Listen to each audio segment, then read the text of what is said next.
Hello everyone, in this video I will show you how to fix gift not working on WhatsApp.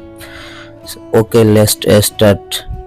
First open your phone settings and scroll down and click on the apps icon and now search here WhatsApp app. Now click on the WhatsApp and scroll down, click on the storage and clear check and clear data. Okay, back. Now click on the permission option and allow all permission for locks, camera, contacts, location, microphone, music and audio, nearby device, notification, phone, photos and videos, SMS. Allow all permission. Okay, back. And second step, go to your Play Store and now search here WhatsApp and check update your WhatsApp app.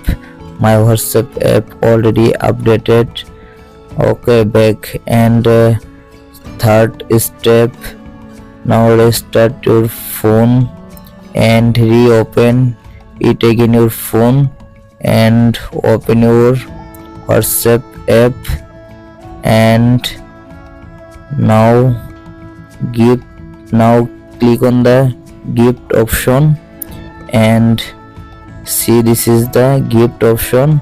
And I hope your problem has been solved successful. Please subscribe my YouTube channel.